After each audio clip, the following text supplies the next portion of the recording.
Hello everybody, I'm Kamaleo, welcome back to free gaming about Spellweaver. And it's been about, I don't know, something between 10 and 15 hours in the game now. As you can see, I've unlocked all the basic decks, all the starter decks that you get for unlocking the individual regions.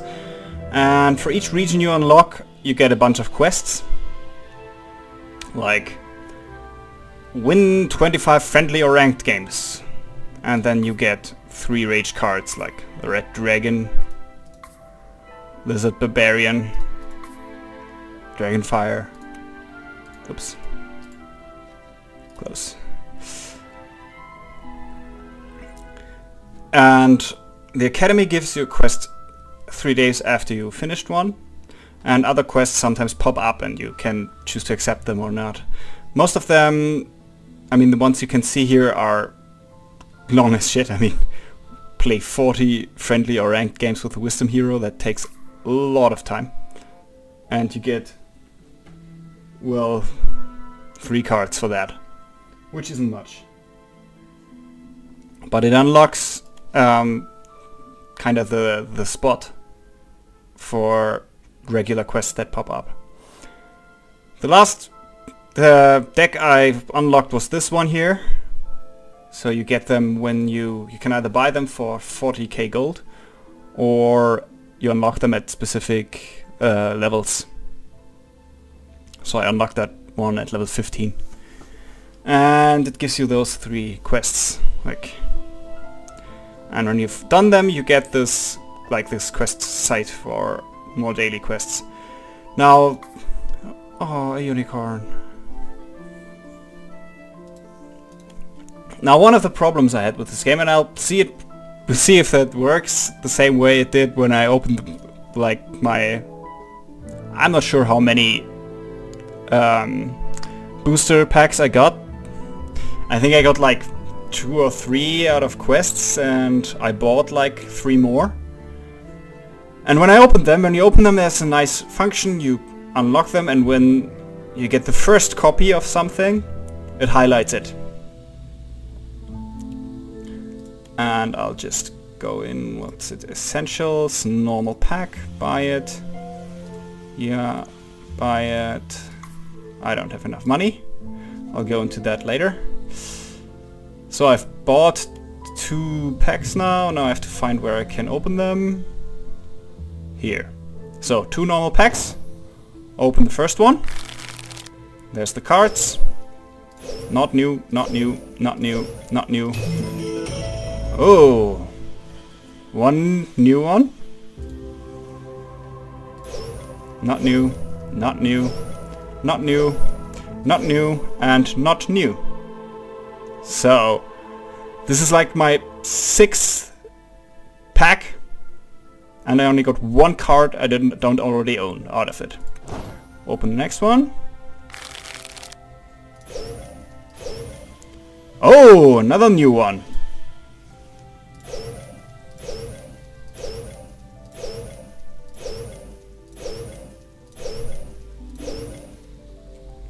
Wow, that's unusual.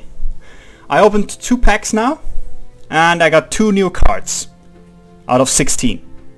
And that's good.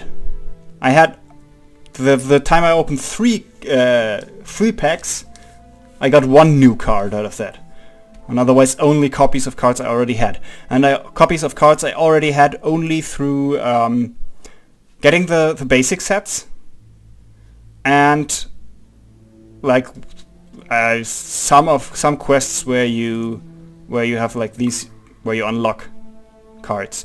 But even they, Dragonfire is definitely I already have that one. It's in the basic deck.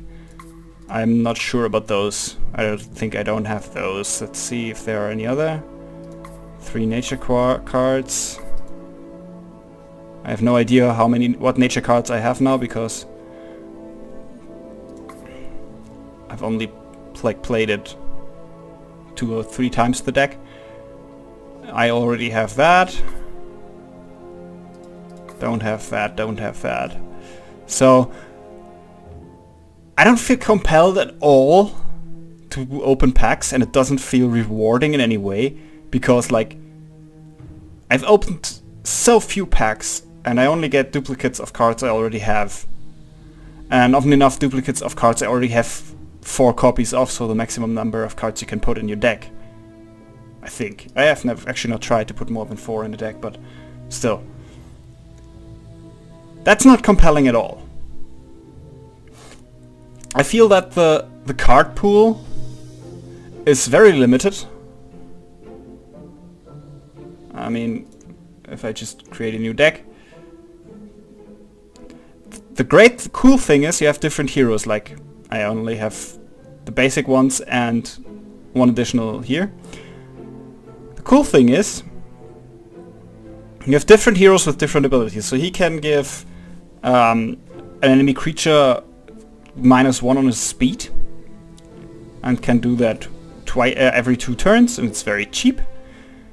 His ability is far more costly. It costs 3 mana and it takes more, you need a higher level to do it, but return a creature that died this turn from the graveyard onto the field under your control, lose 2 life. That's very powerful, or it can be, if you have expensive creatures. So that's an aspect I really like, different heroes with different abilities, and you can play them in a different way, a little bit. Now, the thing is, obviously it wants you to go to the marketplace, it wants you to buy packs. The thing is, I don't feel at all like wanting to buy packs. There is the thing you can, if you don't want these normal packs where you have to, you can pick the evil pack or the good pack. They have also 8 cards. They have the same, like it's 7 common, 2 uncommons and 1 rare or epic. These are the same. But they also only have the 3 good aspects, and this one only has the 3 evil aspects. They're more expensive though, so you have to keep that in mind. There's the premium pack. Never get an excess copy of a card with a premium pack unless you've collected all cards from a given rarity level. So, and a higher chance of getting an epic.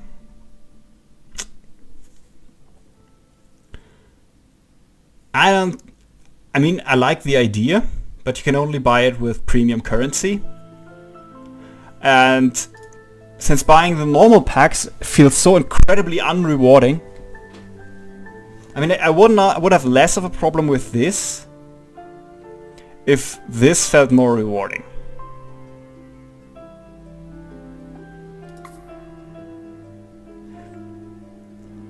If this felt like, yeah, opening packs and you get cards and cards you can use, cards are interesting.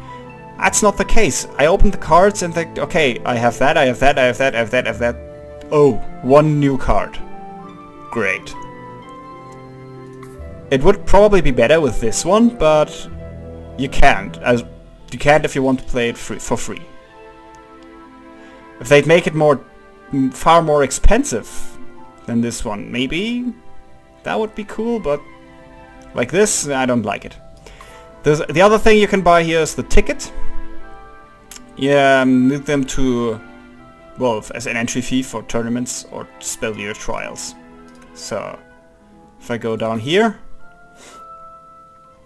there's a tournament, and as an entry fee you can either pay 1 ticket or gold. And that entry fee can be different. And you have prizes for your first place. So that's cool that they do that. Oops, I did not want to do that. But this is really, yeah, I don't get it. I mean, this is a collectible card game, and collecting the cards should be very rewarding. It should feel very rewarding when you get to the amount of money you need to open a pack, and then that opening of the pack should be, oh, what do I get? What do I get? And it just doesn't do that for me. I open the pack and think, yeah, it's just going to give me at least 7 cards I already have anyway, and it'll only give me a new card if I'm somewhat lucky. So, no, I don't like it. The other stuff you can buy here is only with premium currency. Like, you can buy the boxes of cards, and that gives you somewhat of a discount on the premium currency only. Card packs also only with premium currency. And there's packages which you can buy for money right away. And the prices here are quite steep. I mean, I'm a free-to-play player, so I don't really care, but holy crap. 60 bucks, the price of a full-price game, for 6 packs, which is not much. Like, just like I said, 6 packs, that's like 6 new cards. Great. Pay 10 bucks per card. 6 card packs, which, yeah. I'm actually not a fan of card packs, because if I have a cool card pack, I always feel that mainly benefits my opponent, because he sees my card packs. I don't see my card packs most of the time. Like, only from the deck I draw from. And 6 tickets. And that's it. For price of a full price game. So that's insane. Personally, I think.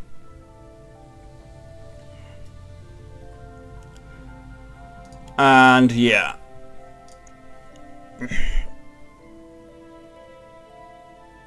I actually didn't even look what the exchange rate for that is, because I don't care. Because the stuff you can buy is packs mostly, and that just doesn't feel rewarding. The next thing that I really love about collectible card games is deck building. And I quickly ran into a problem there as well. Because the card pool is very limited. At least the card pool I have so far. I don't want to edit that. Just create a new deck with, who cares, let's take this one. The card pool is very limited. Or at least feels that way, because this is all the creatures there are in that that I have here. And since I don't get new cards when I open packs, or almost no new cards when I open packs, my card pool is growing ridiculously slowly. And I can't really create a one aspect deck that is in any way different from the starter deck. You can take the starter deck and throw out like 2 or 3 of the worst cards and replace them with somewhat better cards. But you can't create a new deck that's, or at least I can't create a new deck that plays even remotely different from the way that aspect starter deck is played. Not at all. And I could of course say I'm going to put in some of these here. Like, the good thing is if you hold control and throw them over, you get up to 4, because you can't put in more than 4. And if I have only 2, then it will put in those 2. Like I say, okay, this is by the way not how you build a deck, but I think you know that. And then say I'll take a different aspect and put in cards from that. But again, I mean, this is all the creatures I have for this from this aspect. And many of them don't really do anything. I mean, this is just the regular 2/3, which is somewhat quick. 1/2 that kills people. A 3/1 that just needs to be unlock its ability to block or attack. There are few creatures in here, or I have very few, at least so far. I don't think that that have interesting mechanics. Like the Blood-Seeking Mutant is nice. It puts when you play it, you put a weakness emblem on a creature, on a non-vampire, and whenever a creature with a weakness emblem dies, a might emblem gets put on the Blood-Seeking Mutant. Weakness emblem gives a creature -1/-1, and a might emblem is the opposite, gives +1/+1. And in this aspect you have a lot of stuff like Overcharger. It buffs your creature, but it gives it weakness totems, weakness emblems every turn. Grappling Hook the same, Helm of Dominion the same. So you can set it up like that you have a lot of creatures on your own side with weakness totems on them. Then play the Blood-Seeking Mutant. Trade off all your weakness emblemed creatures, and then the Blood-Seeking Mutant gets really, really powerful. And those are mechanics I like, where you can combo stuff together. I don't feel that there's much of it in this game so far. And that makes the whole deck building aspect not really interesting, because for every dominion, let's call it color. For every color there's a very specific, there's like only one combo you can do in every aspect, only one play style, more or less. In this you can either go with Power Seekers and you can pump mana into them to make them grow and have one big attack with that, or you can try to do the Blood-Seeking Mutant stuff. There is fun stuff like this one where you can steal enemy creatures and keep them under control as long as you can keep this one alive. And that's it. With this deck you mainly cycle your... it's very much dependent on your graveyard. You can interact with your graveyard here, which is fun. But I feel that it's difficult to combine the colors because there's so little stuff of each color.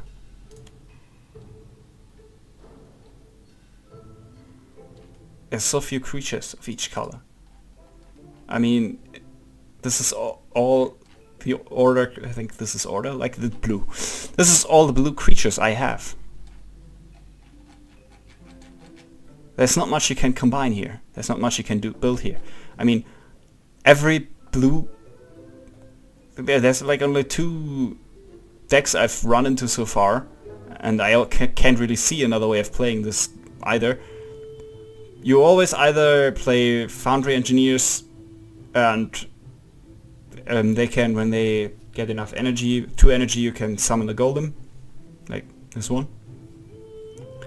And you flood the board with golems. And Dust Titan, it gains energy every turn, and every time it gains energy it gets +1/+1 and can shock enemy creatures so they're exhausted and can't block and can't attack. This is like the only winning creature as far as I felt. Some try to play with the Spectral, alright, but it doesn't really work that well.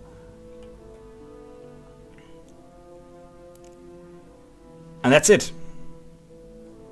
So you either have that or you don't play this aspect, as far as I feel.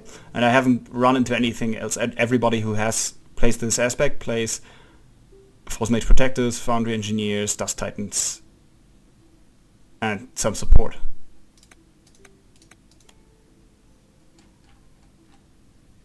And it just feels so predictable. Yeah, I don't care. I can just delete that. So that's not too interesting, I think. It's not great. When you play, you can choose between friendly, ranked, and AI. At the very beginning, go for AI. I started playing and tried to play against other people quickly.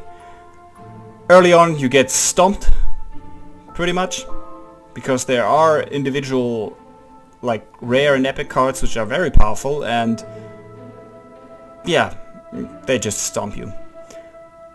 Friendly game. Oh, I hate friendly games actually. I prefer playing against the AI than playing friendly games, because there is no turn timer in this game. You have a complete timer, like if you run out of 15 minutes or something, or 20 or whatever the game mode is, then you lose. But nothing keeps you from doing, well, nothing for 10 minutes. And especially in friendly games, people sometimes do that. And that's so extremely boring. So I'll just go into a ranked game. Just to show you one more game.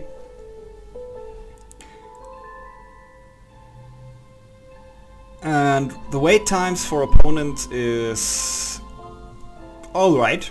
I've tried playing this at different times of the day and I didn't really see that much of a difference. It took me always... I mean, if the waiting time goes up to more than a minute, that's somewhat rare for me, but it happens, but not too often. Most of the time I got an opponent in less than a minute.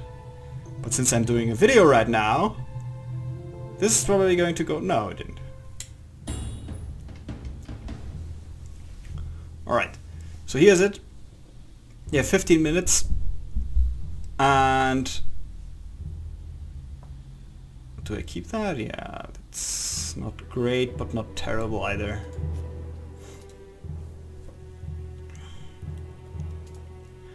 And now he can think about it for 5 minutes and there's nothing I can do.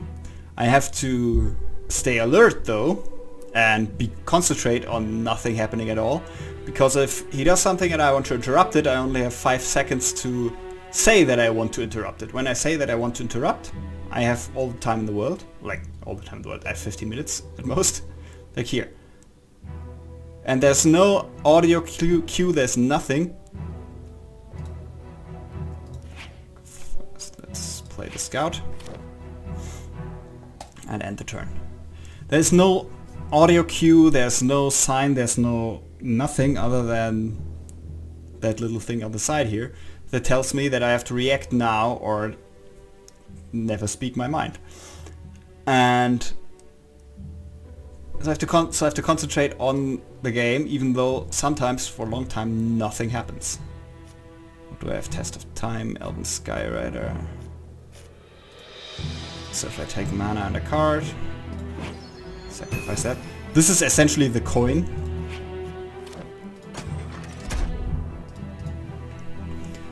The advantages you get for going second are very similar to the ones in Hearthstone. You get a coin, so which gives you 1 mana for 1 turn. Sorry. And the one who goes first does not draw on his first turn. And then if I go second, I do draw on my first turn, so I have 1 additional card and 1 more mana.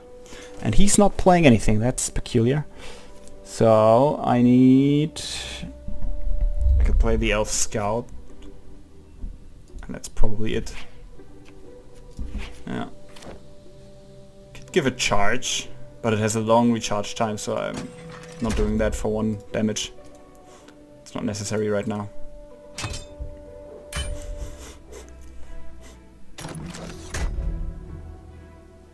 Alright.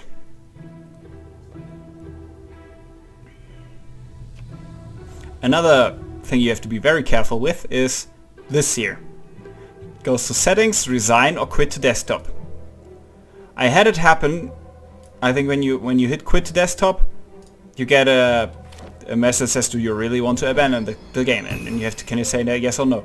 But I had it happen that I clicked somewhere here and just went to desktop without doing anything, without asking me. And that shouldn't happen. He finally played a card. He played 2 cards, what was that? Power Surge. I just gave him a mana crystal. Alright.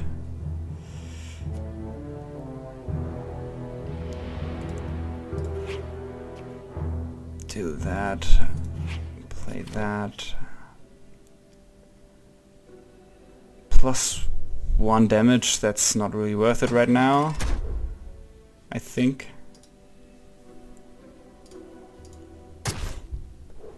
He's not really doing much.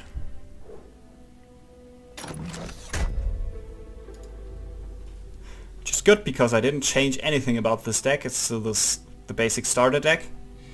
Which are, I feel, very different in their strength level. Could also be because I prefer certain play styles.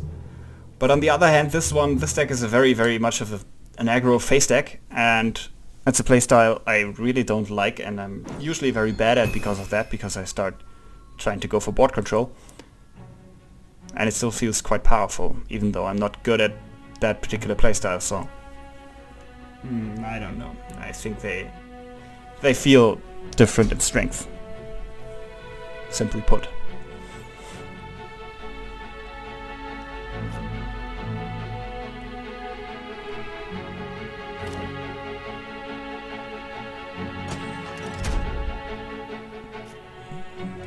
Can I...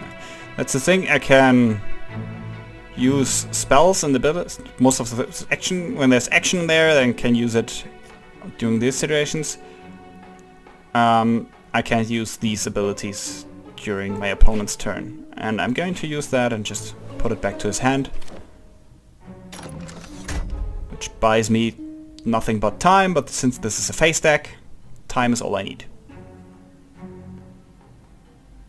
Now here's a thing that's good. I can just Divine Offer something.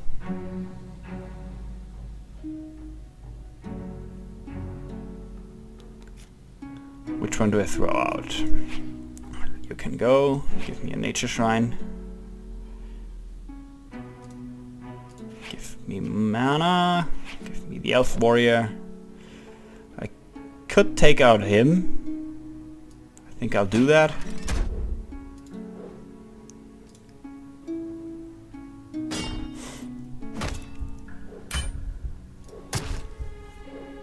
And he's going to be dead next turn.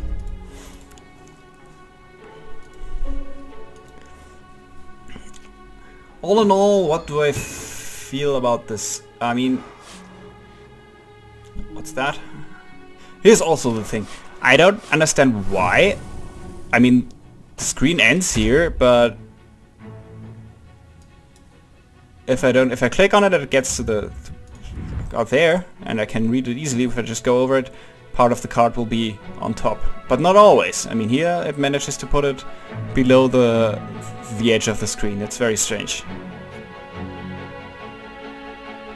I can destroy that. I mean, why not? It's not going to make a difference. I'm winning anyway. At least I think. It's probably going to bite me that I just said that.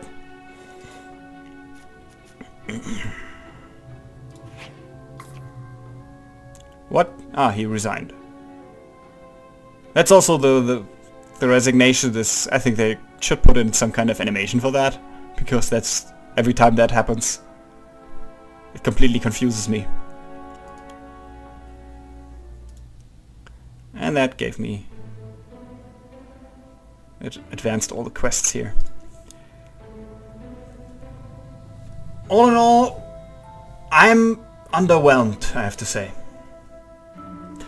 I really like collectible card games, but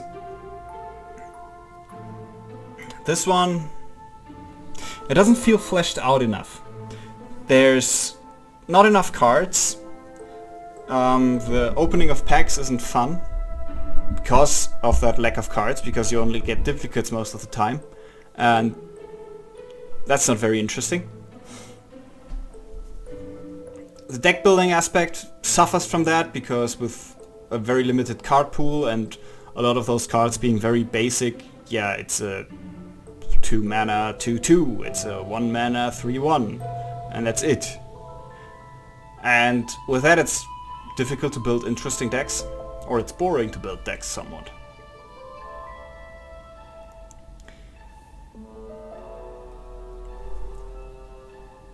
The playing itself, the games you play, I'm somewhat conflicted about that.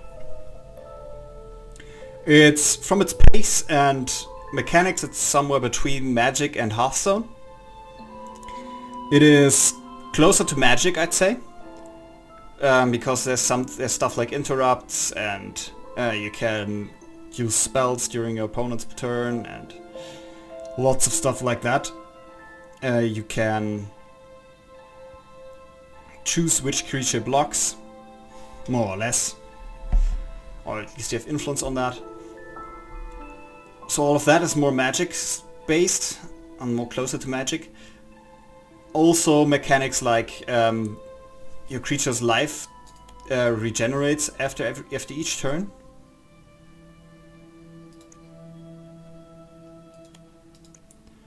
And because of that, I don't want to show the heroes. Because of that, most creatures have rather low health, a low health pool, because it regenerates after every turn. So that's more, if you're a Magic player, that feels more familiar. The thing is, I never had a problem with the mechanics of Magic, like you have to wait for people to choose if they want to interrupt or not, and so on, if you're playing Magic with an actual person or several actual people in a room. Because then you're talking and you're interacting with the person, and that's fun. And I really liked that, and I always enjoy that. But in this game you have no interaction with your opposing player. You don't see him, you don't talk to him, you just sit there and do nothing while you wait for his turn to finish. And you play a card and you choose your attacks, and then you sit there and do nothing until he chooses what to do. And while that doesn't bother me when I'm sitting in front of a person, it does bother me when I'm sitting in front of my computer, staring at the screen, waiting for something to happen, and nothing does happen.